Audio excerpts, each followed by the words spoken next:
Real sacerdote ahí en el cielo, aleluya, oh, aleluya, nuestro abogado ante el Padre eterno, en el templo hecho por Dios, detrás del velo, el lugar más santo, aleluya, oh aleluya, investigando, limpia las faltas de aquellos que Él redimió, mis faltas.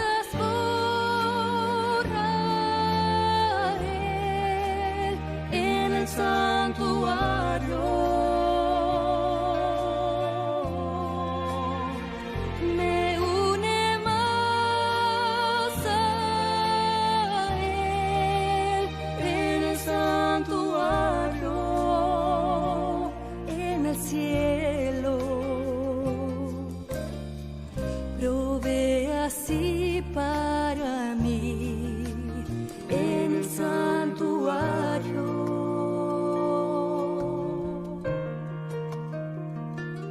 Purifica el templo celeste, aleluya, oh aleluya, y su venida está preparando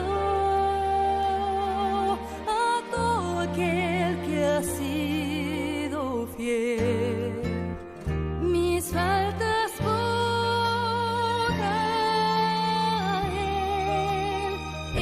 santuario me une más a Él en el santuario, en el cielo, provee así para mí en el santuario.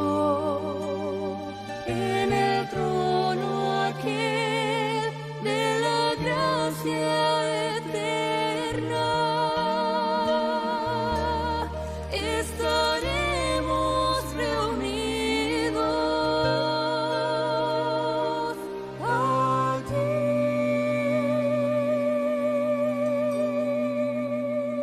Mis faltas en el santuario.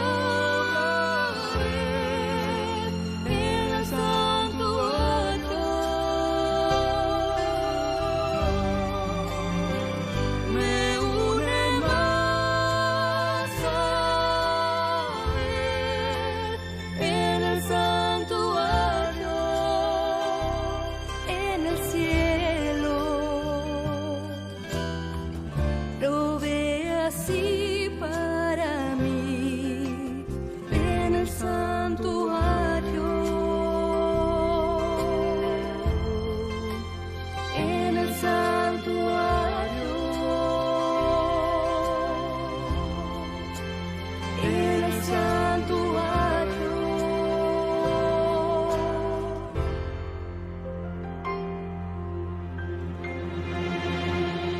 Mis faltas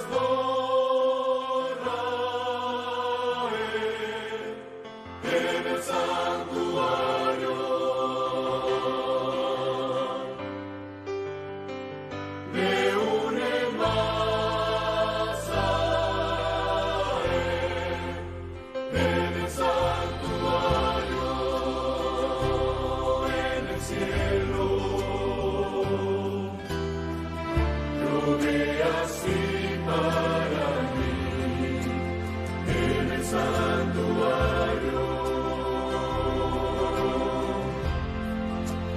en el santuario, en el santuario.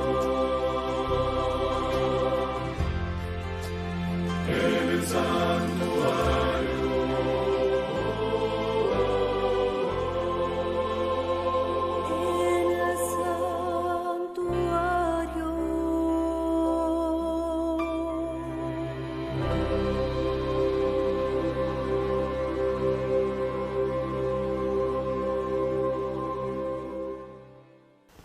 Feliz sábado. Hoy vamos a estudiar la lección número 6 con el título ¿Por qué se necesita interpretación? Este es el subtema que vamos a estudiar hoy. El tema general es cómo interpretar la Biblia en la guía de nuestro estudio. Vamos a orar.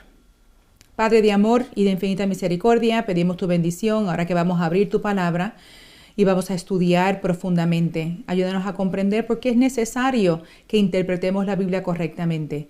Déjanos sentir tu presencia en el nombre de Jesús. Amén. El versículo clave o versículo para memorizar para el sábado lee de la siguiente manera y se encuentra en Hebreos 11:6. Hebreos 11:6. Este libro y este capítulo se considera como la galería de la fe. Pero sin fe es imposible agradar a Dios, porque es necesario que el que se acerca a Dios crea que le hay y que es galardonador de los que le buscan. En este versículo clave vemos que inmediatamente el autor señala a la fe como clave para interpretar la Biblia y para agradar a Dios y para creer en Dios. Leer la Biblia también significa interpretar la Biblia. Así que es bien importante que cuando vayamos a la Biblia nos demos cuenta de qué estamos leyendo. ¿Es un evento biográfico? ¿Es un punto histórico? ¿Es una parábola, la cual encierra una enseñanza? ¿Es un sueño profético con símbolos? ¿Ok? Esto implica el acto de interpretar en sí. Cuando tú te preguntas, ¿qué es lo que estoy leyendo? A veces, algunos utilizan la Biblia como un oráculo divino. La abren, ponen el dedo y leen un versículo. Para unir aleatoriamente los pasajes de la Biblia a medida que uno los encuentra, puede llevar a conclusiones muy extrañas e incorrectas cuando utilizamos esta práctica. El autor enfatiza lo siguiente: cualquier texto fuera de su contexto rápidamente se convierte en un pretexto. En un pretexto para los planes y las ideas personales. Debemos interpretar la Biblia correctamente. Vamos a la parte del domingo con el título Presuposiciones. La lectura bíblica es un poco larga, pero la vamos a leer completa porque verdaderamente encierra el tema de las presuposiciones que tenían los discípulos. Vamos a ver cuáles eran algunas de estas. Vamos a Lucas capítulo 24 del 36 al 45. Mientras ellos aún hablaban de estas cosas, aquí ellos son los discípulos, los dos discípulos que caminaron con Jesús rumbo a Emaús. Ahora están con los otros discípulos, están hablando acerca de ese evento. Jesús se puso en medio de ellos y les dijo: paz a vosotros.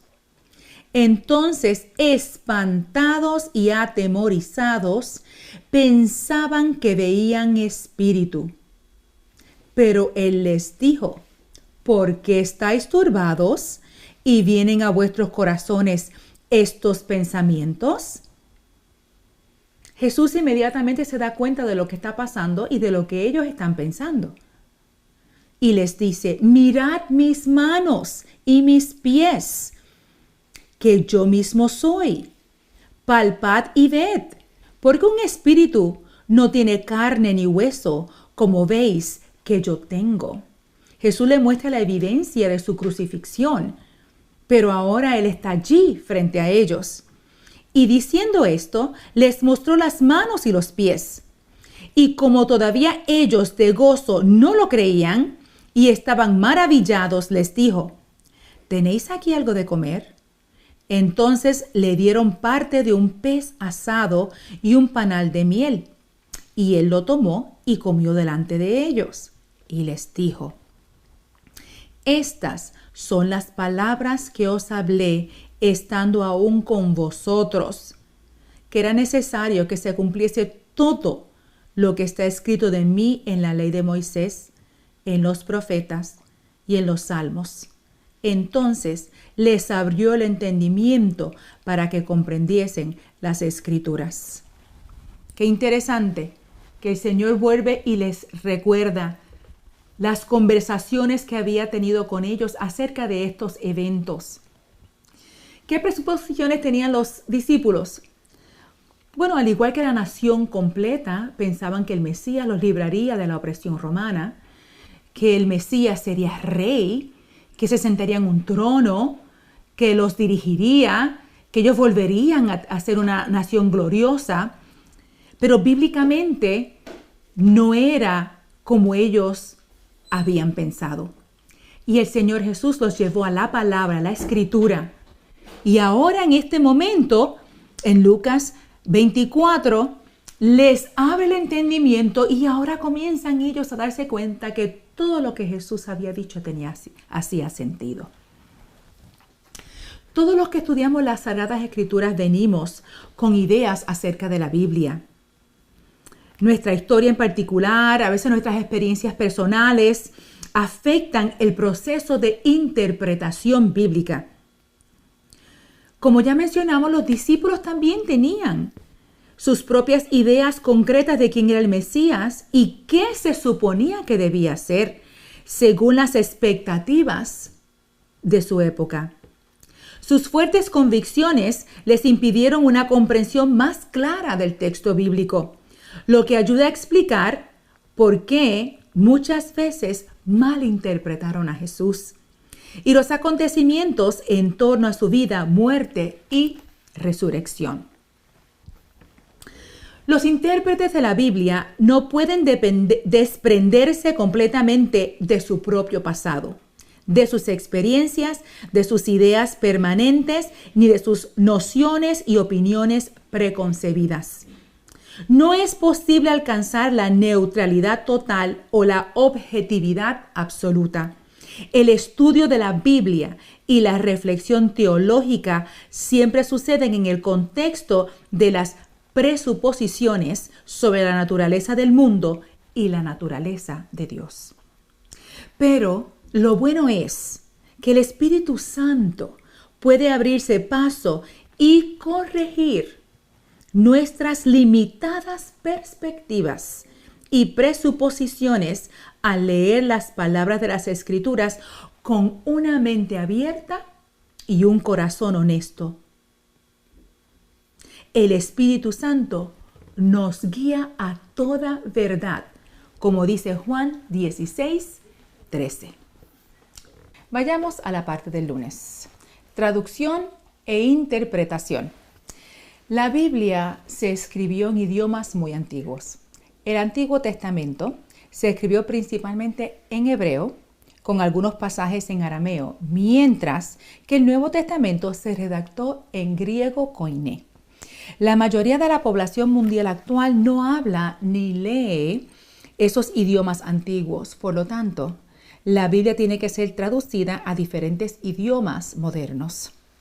El arte y la habilidad de traducir cuidadosamente y luego interpretar textos bíblicos se llama hermenéutica teológica o bíblica.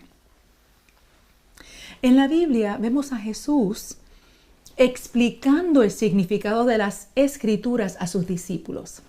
Vayamos a Lucas 24:27.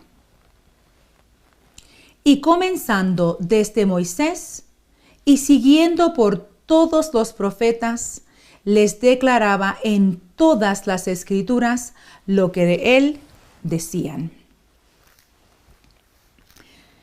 La cuestión fundamental para nosotros en lo que respecta a la hermenéutica es que, a menos que leamos los idiomas originales, nuestro único acceso a los textos es a través de traducciones. No necesitamos saber el idioma original para poder entender las verdades fundamentales reveladas en las Escrituras, aunque tener ese conocimiento lingüístico podría ser provechoso. Sin embargo, incluso con una buena traducción, una interpretación correcta de los textos también es importante. Ese es el propósito clave de la hermenéutica, transmitir con precisión el significado de los textos bíblicos y ayudarnos a saber cómo aplicar correctamente la enseñanza del texto a nuestra vida actual. Ahora imagínate lo que debió de haber sido tener a Jesús explicando las Sagradas Escrituras. La experiencia de los discípulos tuvo que haber sido una experiencia maravillosa, especialmente en ese momento cuando luego que Jesús vuelve y repasa los salmos y vuelve y repasa los profetas, vuelve y repasa las escrituras y les abre el entendimiento y comprendieron, interpretaron correctamente lo que se decía del Mesías, porque lo vieron cumplirse y fueron testigos oculares. Ahora ellos podían explicar las verdades que ellos habían visto al ir a las escrituras, porque ya podían interpretar correctamente lo que se decía del Mesías. Vayamos a la parte del martes. La Biblia y la cultura. La pregunta que se nos hace es cómo impacta los diferentes orígenes culturales en cómo evaluamos la importancia de varias ideas. El apóstol Pablo se encuentra en una situación diferente cuando va de viajes a Grecia y termina en la capital, en Atenas. Yendo a Atenas, predicaba en las sinagogas los sábados, pero también se iba a las plazas a dialogar con las personas que se encontraban.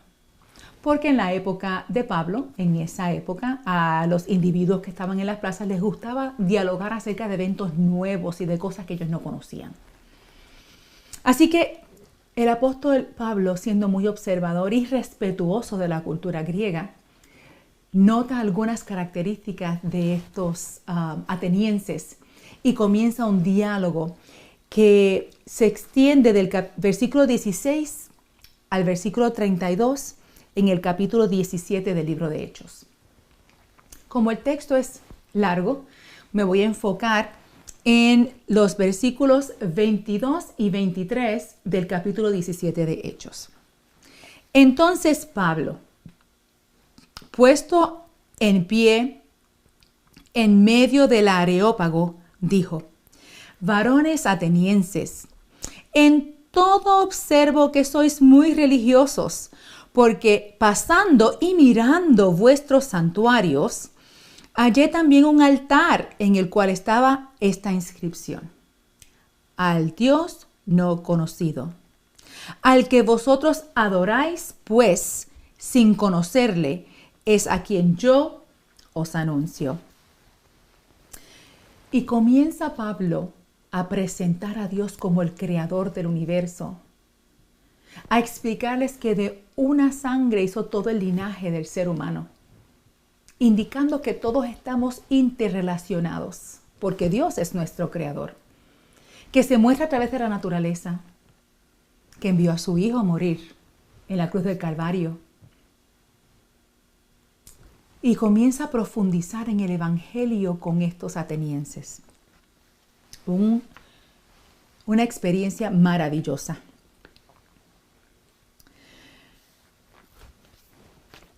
Hechos 17:26 presenta una perspectiva interesante sobre la realidad que a menudo pasamos por alto al leer este versículo. Afirma que Dios nos hizo a todos de una sola sangre. Si bien tenemos mucha diversidad cultural, bíblicamente hablando existe un vínculo común que une a todas las personas a pesar de sus diferencias culturales. Y eso es porque Dios es el creador de toda la humanidad. Nuestra pecaminosidad y nuestra necesidad de salvación no se limitan a una sola cultura. Todos necesitamos la salvación que nos ofrecen la muerte y la resurrección de Jesucristo. Aunque Dios les habló a generaciones específicas, se aseguró de que las generaciones futuras que leyeran la palabra de Dios comprendieran que esas verdades trascienden las circunstancias locales y limitadas durante las cuales se escribieron los textos bíblicos. El mismo principio se aplica a las verdades de la palabra de Dios. Aunque la Biblia se escribió hace ya mucho tiempo en culturas muy diferentes a las nuestras, las verdades que contienen son tan relevantes para nosotros hoy como para sus primeros receptores. Miércoles. Nuestra naturaleza pecaminosa y caída.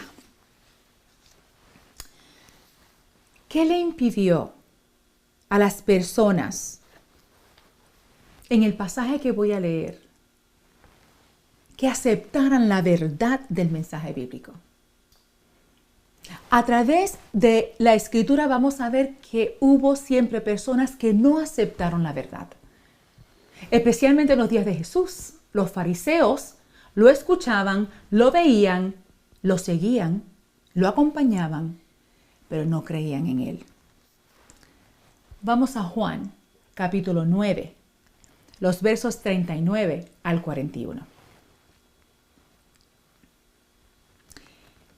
Dijo Jesús: para juicio he venido yo a este mundo, para los que no ven, vean, y los que ven, sean cegados. Entonces algunos de los fariseos que estaban con él, al oír esto, le dijeron: ¿acaso nosotros somos también ciegos? Jesús les respondió: si fuerais ciegos, no tendríais pecado. Mas ahora, porque decís vemos, vuestro pecado permanece. Aquí está hablando Jesús de la visión espiritual.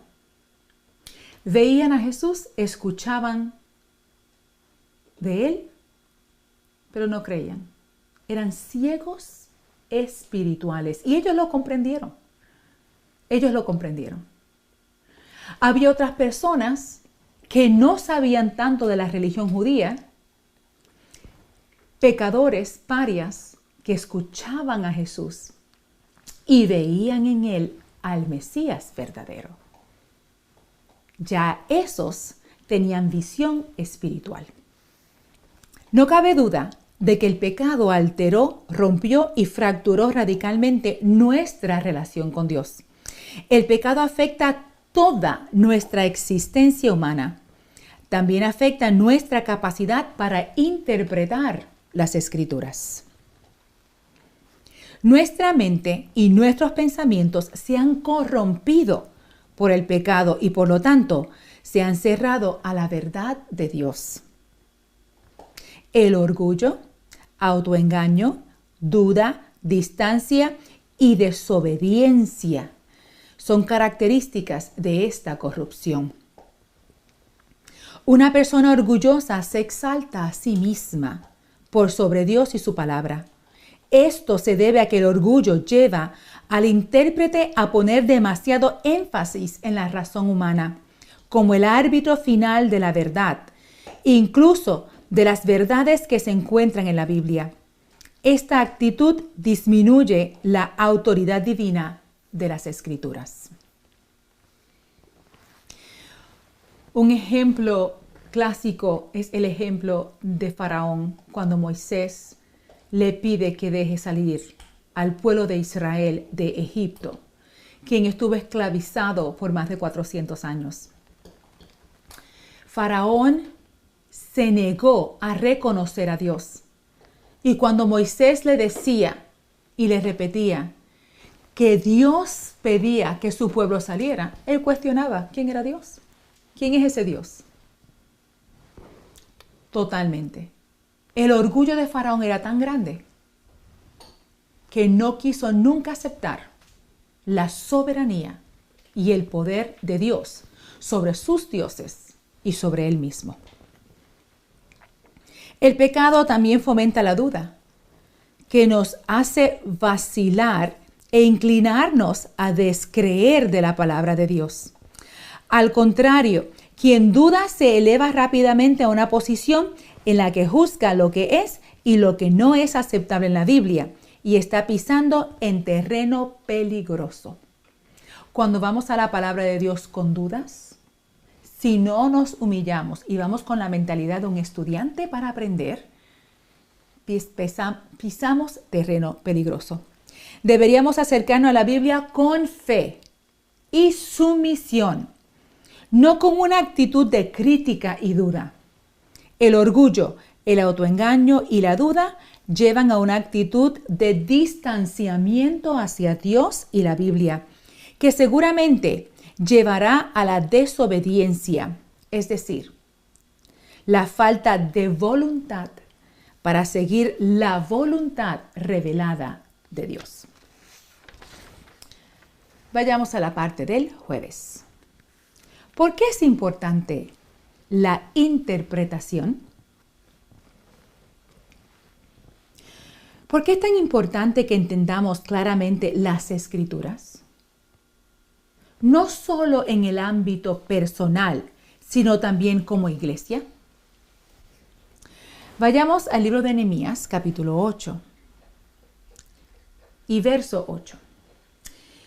Y leían en el libro de la ley de Dios claramente y ponían el sentido de modo que entendiesen la lectura. En el capítulo de 8 vemos a Nehemías leyendo las Escrituras y el pueblo escuchando atentamente, analizando, internalizando, repasando lo que habían aprendido quizás en algún momento de su vida, reconociendo el poder de Dios y dejando que el Espíritu Santo los compungiera, los transformara y los cambiara. El tema más importante de la Biblia es la salvación. ¿Cómo ser salvos? Pero saber lo que la Biblia enseña acerca de la salvación depende mucho de la interpretación. Si interpretamos erróneamente la Biblia, es probable que lleguemos a conclusiones falsas. No solo en el entendimiento de la salvación, sino en todo lo que la Biblia enseña.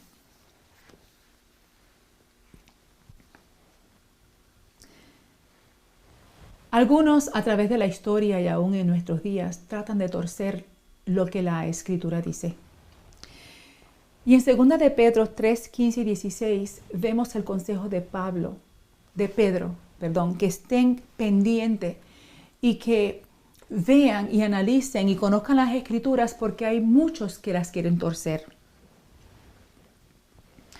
Así que si te consideras una persona estudiosa de la Biblia, y si somos como iglesia el pueblo del libro, entonces debemos vivir de acuerdo con la Biblia y solo la Biblia.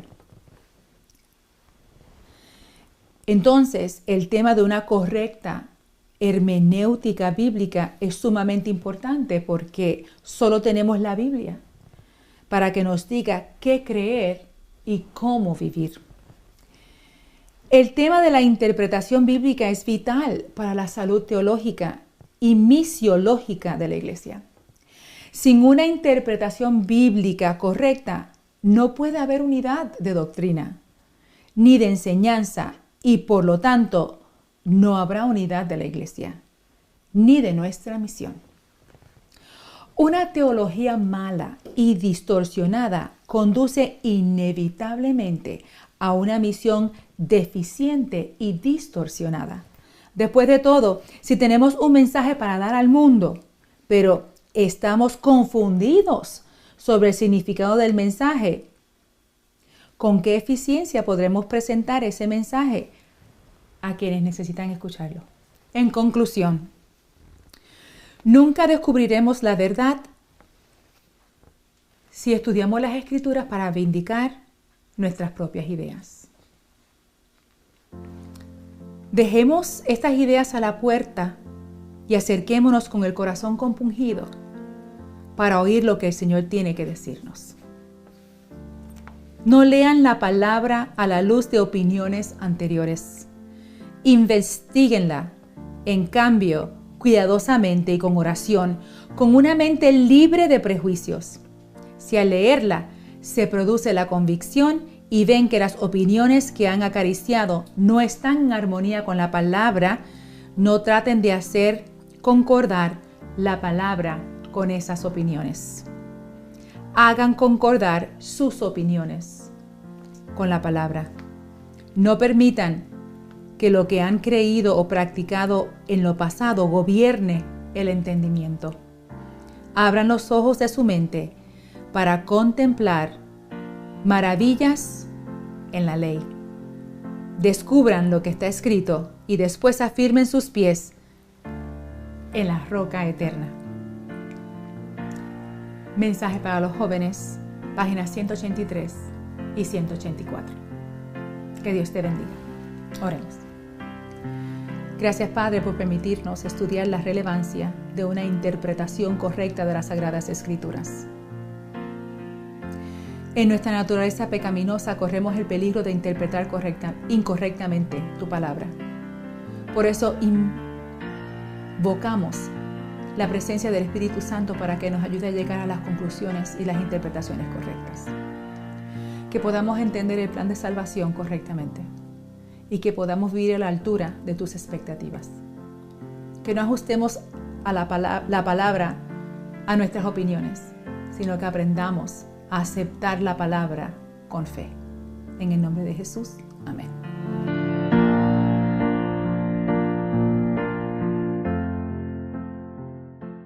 Feliz sábado. Estamos celebrando un sábado muy especial. Y es muy especial porque durante este fin de semana celebramos algo muy especial, que es a nuestras madres, a todas nuestras madres de la iglesia, a todas esas mujeres virtuosas, abnegadas, que dan todo por su familia. Queremos, en el nombre del Señor, desearles bendiciones del cielo para cada una de ustedes. Fue el rey Salomón el que dijo en el capítulo 31 de Proverbios: vana es la gracia y vana es la hermosura.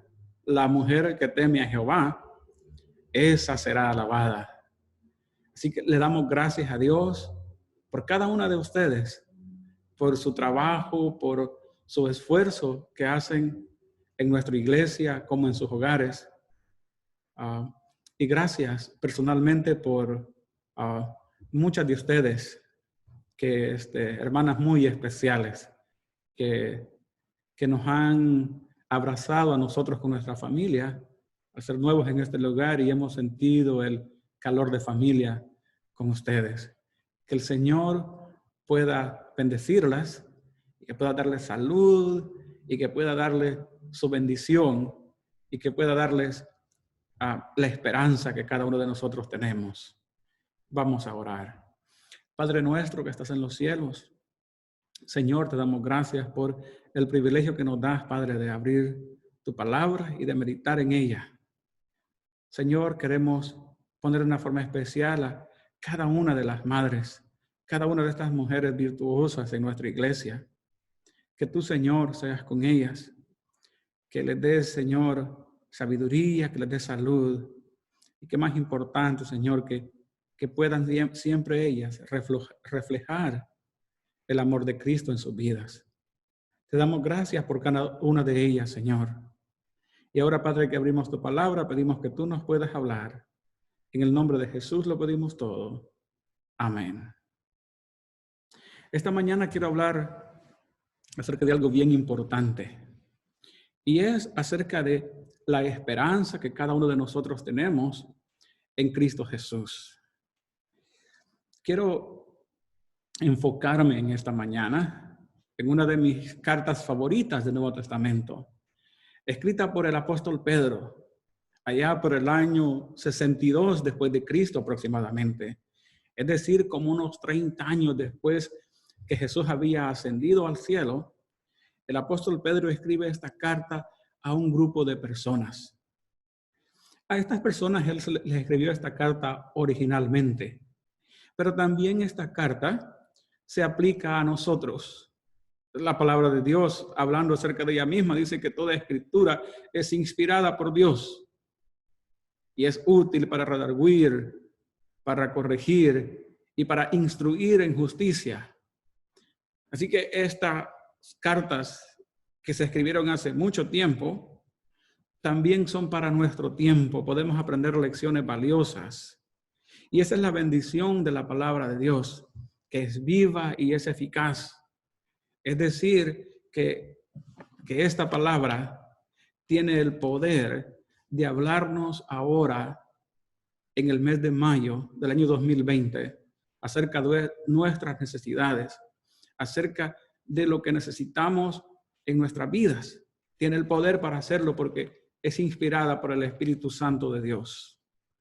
El apóstol Pedro empieza dirigiéndose a este grupo de cristianos como un apóstol de Jesucristo, a los expatriados de la dispersión en el Ponto, Galacia, Capadocia, Asia y Bitinia, elegidos según el previo conocimiento de Dios Padre, para la santificación del Espíritu, para obedecer a Jesucristo y ser rociados con su sangre, que la gracia y la paz os sean multiplicadas.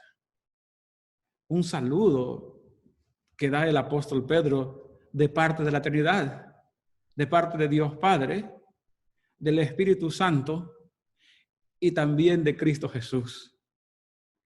Mis hermanos, las buenas noticias es de que la Trinidad está envuelta en la salvación del ser humano. El cielo entero está interesado en nuestra salvación. Sigue diciendo en el versículo 3. Bendito sea el Dios Padre y Padre de nuestro Señor Jesucristo, quien según su gran misericordia nos ha hecho nacer de nuevo, para obtener una herencia incorruptible, inmaculada y que no se marchitará, reservada en los cielos para vosotros, que sois protegidos por el poder de Dios, mediante la fe para la salvación que está preparada para ser revelada en el último tiempo. Es importante lo que el apóstol Pedro nos está diciendo. Dijimos de que esta carta iba dirigida para un grupo de cristianos. Estos cristianos habían sido esparcidos, conocidos como la diáspora. A pesar de que eran parte del pueblo de Dios, no podían estar juntos. Algunos de ellos iban 3 veces al año a Jerusalén para las fiestas que se celebraban. Eran 3 veces al año que ellos eran requeridos ir a Jerusalén. De hecho, nosotros leemos en el libro en los evangelios, como para el día de la Pascua, cuando Jesús murió, habían gente de diferentes lugares. Lo mismo que para el día del Pentecostés, habían gente de diferentes países. Estas personas llegaban a Jerusalén 3 veces al año para adorar juntos. Eso no quiere decir que ellos adoraban nada más 3 veces al año, sino que ellos también tenían sinagogas. Las sinagogas eran lugares de adoración que se juntaban aproximadamente 10 personas. Con 10 personas ya se podía formar una sinagoga. Es interesante de que Jesús, en el libro de Lucas, capítulo 4, habla de que fue a la sinagoga en el día sábado y comenzó a leer. Fue a la sinagoga, dice, como era su costumbre, y comenzó a leer. Es decir, ellos iban al templo 3 veces al año, pero iban a la sinagoga todos los sábados. Era la costumbre de ellos. Y Jesús, como nuestro ejemplo también, ¿verdad? Iba el día sábado a la sinagoga. Es importante que nosotros entendamos esto. 10 personas se juntaban en un lugar para estudiar. Quizás Dios nos está llamando a nosotros una vez más, aunque estamos esparcidos, a que allí donde estamos en nuestros hogares, nosotros también podamos juntarnos. Tal vez no con otras personas, pero al menos como familia, juntarnos para adorar a Dios. Hermanos, al igual que estos cristianos que estaban esparcidos, nosotros debido a este virus estamos esparcidos como hijos de Dios. Estamos en nuestras casas, algunos trabajando, otros están descansando en sus casas porque quizás han perdido sus trabajos, quizás los trabajos han bajado, pero lo que quiero que recordemos es de que aunque estemos esparcidos, somos escogidos por Dios. Dios nos ha llamado con un propósito. Dios nos ha llamado y nos ha escogido a cada uno de nosotros. Estos cristianos decíamos que estaban esparcidos por diferentes partes de Asia. Estaban pasando ellos por momentos muy difíciles. Ellos eran, una de las cosas por las que ellos pasaban era de que eran acusados ellos por las personas por ser cristianos.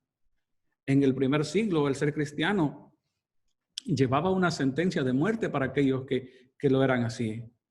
Y lo primero que hacían era acusarlos y luego les quitaban las propiedades.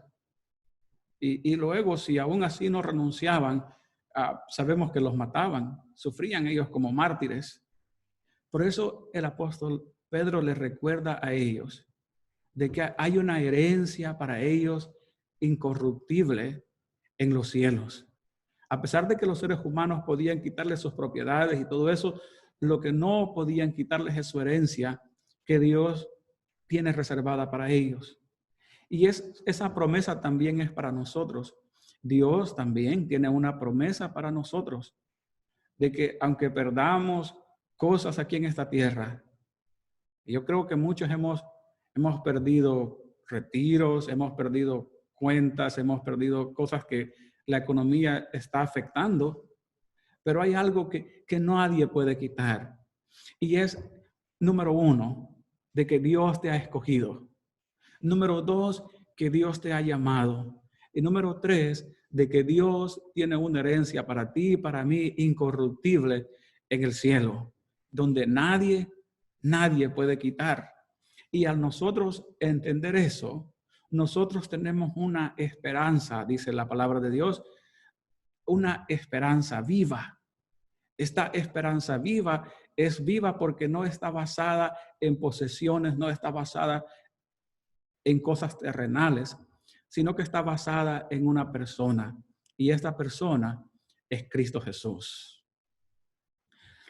El apóstol Pedro les dice a ellos también, les dice algo bien importante. Les dice que ellos son extranjeros y peregrinos en el mundo. Hermanos, yo creo que nos ayuda el entender eso a nosotros también. Hay un canto que dice, el mundo no es mi hogar, soy peregrino aquí. En la ciudad de luz tendré tesoros mil, eterno resplandor, por siempre gozaré. Y en el cielo feliz, con Jesús estaré. Ese es el deseo de nosotros. Y esa es la promesa de nuestro Padre Celestial. Somos peregrinos. Y como peregrinos en este mundo, quiero decirles de que muchas veces no vamos a ser comprendidos por las demás personas. Porque hay personas que no entienden el por qué, estando la situación tan difícil, los hijos de Dios dicen, miren, a pesar de cómo está la situación económica, yo no voy a trabajar el sábado. Y la gente puede decir, pero ¿cómo eso es posible? ¿Por qué? No tiene sentido que habiendo una situación tan crítica como la que estamos viviendo y no quieres trabajar los sábados. Y nosotros podemos decir, no, es que Dios cuida de mí. Dios tiene cuidado de mí.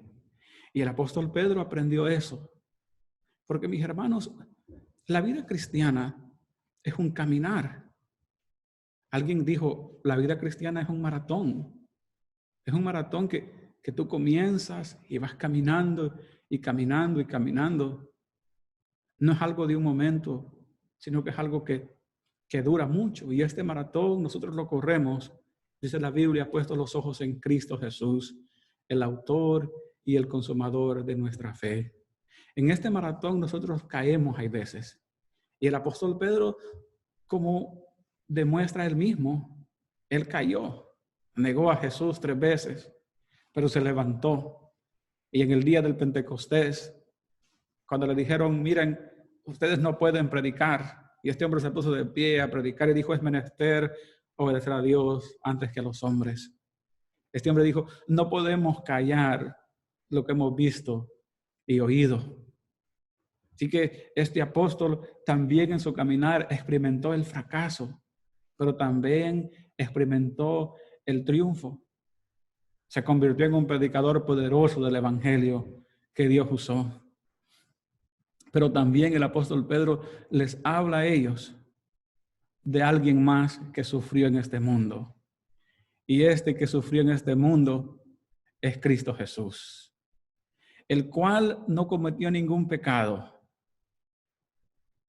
el cual vivió una vida santa, el cual no merecía nada de lo que le pasó.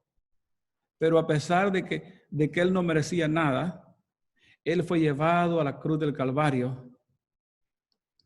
Pero al él ser llevado allí, nos dice la Biblia a nosotros de que él es nuestro ejemplo. Él es nuestro ejemplo. Murió por nosotros. Él nos dice a nosotros que Cristo Jesús, el que no cometió pecado, el que dice que nos ha dejado un ejemplo a nosotros, que así como Él sufrió, que nosotros también podemos tener la seguridad que si seguimos nosotros a Él, también vamos a sufrir. Porque Él nos invita a nosotros a seguir en las pisadas de Cristo Jesús. Libro primero de Pedro nos habla a nosotros que, número 1, nos dice el apóstol Pedro que hemos sido escogidos. Hermanos, qué bendición el saber que somos escogidos. El apóstol Pedro experimentó eso personalmente. Él era un pescador. La realidad es de que en ese tiempo las personas,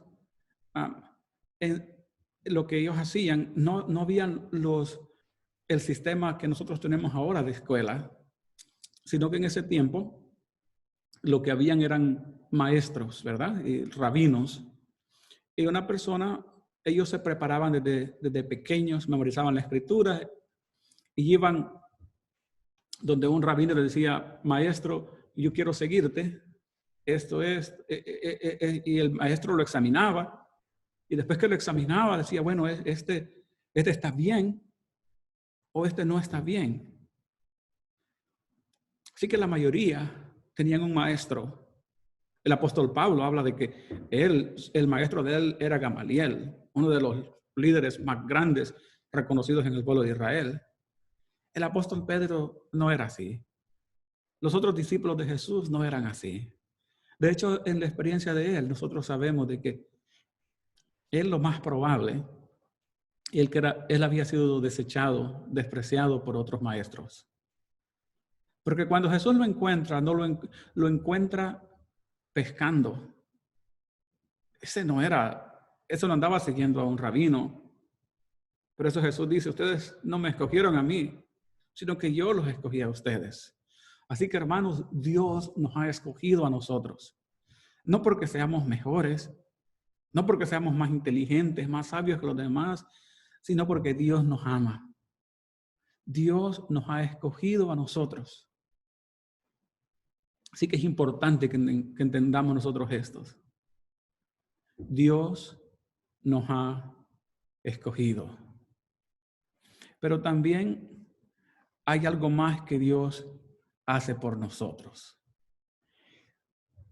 Y esto es lo que Él nos explica en el capítulo 2,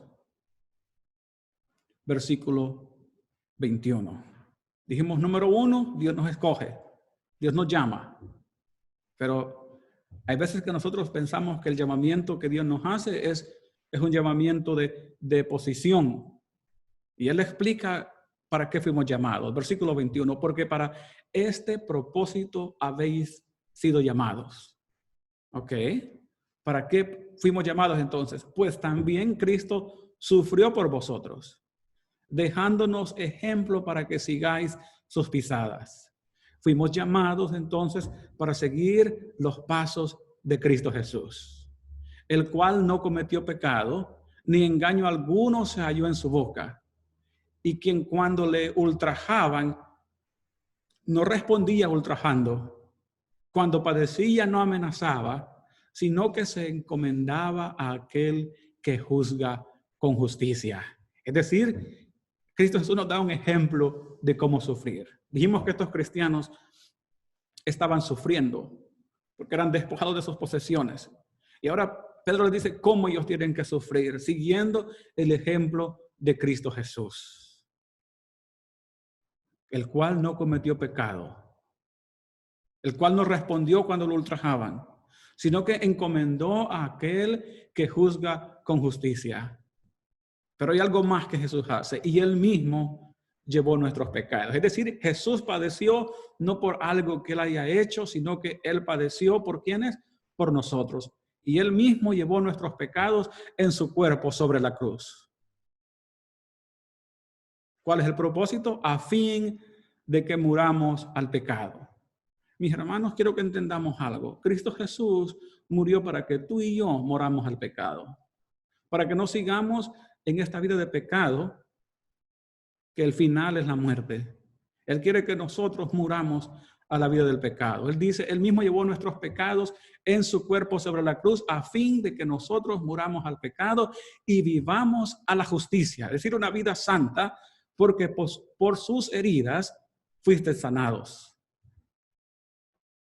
Por las heridas de Cristo Jesús, nosotros hemos sido sanados.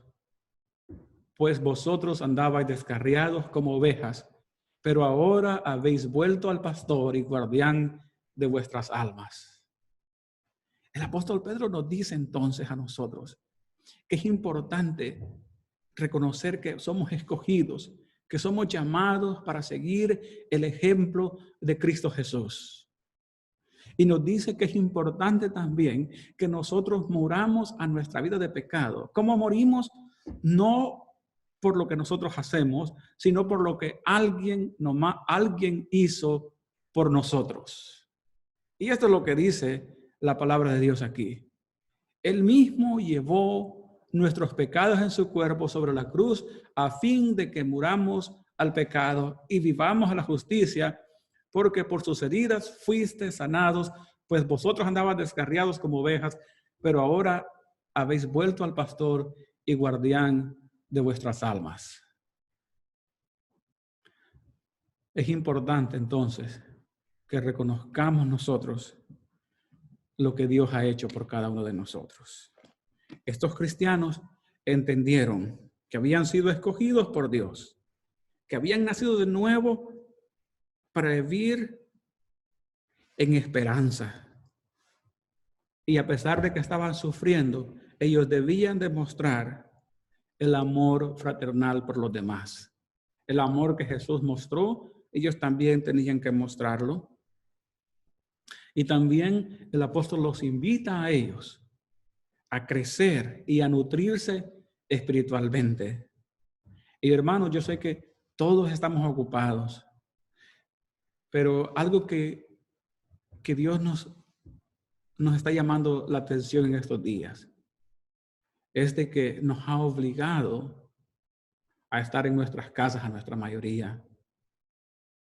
Pueda que Dios nos esté llamando para que nos unamos más en nuestros hogares, para que convivamos en amor, para que nuestros hijos puedan ver el carácter de Cristo en nuestras vidas, para que nuestros cónyuges puedan, junto con nosotros, prepararnos para encontrarnos con Cristo Jesús.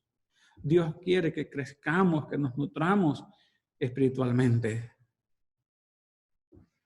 Y quiere que tengamos esa esperanza, que es totalmente y únicamente en nuestro Padre Celestial.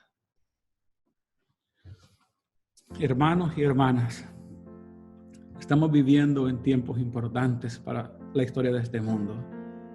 Y Dios nos ha llamado a cada uno de nosotros. Nos ha escogido para que sigamos en los pasos de Cristo Jesús. Así que yo quiero invitarlos para que reflejemos en la vida de Cristo Jesús, que meditemos en su vida, que estudiemos su palabra y que al estudiar su palabra, que nuestra vida pueda ser transformada a imagen y semejanza de nuestro Dios. Mis hermanos, es importante que en estos tiempos, cuando el mundo no tiene esperanza, que los hijos de Dios puedan tener esperanza y que podamos compartir esta esperanza con los demás que están sufriendo y que ellos también puedan conocer que hay un Dios que vive y que permanece para siempre. Y de la forma como lo van a ver es cuando tú y yo enfrentamos la vida con una actitud diferente. Dios nos está llamando a consagrarnos cada día más con Él, a que nos acerquemos a Él. Y Él nos sigue diciendo cómo tenemos que llevarnos en nuestros hogares. Dice que las esposas y los esposos tienen que vivir en armonía, con un solo propósito. Hermanos, Dios nos está llamando a que vivamos en una relación más cercana con Él, como familia, como esposos y esposas. Habla a nosotros los esposos, nos dice convivir de manera comprensiva con vuestras mujeres, como un vaso más frágil. Es decir, Dios nos está invitando para que, como en un hogar, dice Él, en conclusión, sed todos de un mismo sentir, compasivos, fraternales, misericordiosos y de espíritu humilde, no devolviendo mal por mal o insulto por insulto, sino más bien bendiciendo, porque fuisteis llamados con el propósito de heredar bendición. Hemos sido llamados y Dios nos ha puesto juntos como familia, como iglesia. Durante este tiempo quiero que nosotros meditemos en qué es lo que Dios nos está tratando de decir, qué es lo que es importante para Dios y qué es lo que durante todo este tiempo yo no he tenido tiempo o no he querido escuchar lo que Dios me ha querido decir. ¿Qué es lo que Dios me está llamando? ¿Qué es lo que Dios quiere de mí? Quiero decirte que si tú preguntas eso, Dios te va a contestar, porque Dios quiere que tú y yo hagamos su voluntad. Así que durante este tiempo que estamos esparcidos, Dios todavía tiene un propósito para cada uno de nosotros. Mis hermanos y mis hermanas, que el Señor nos ayude para que podamos cada uno de nosotros entender el propósito que Dios tiene para nuestras vidas.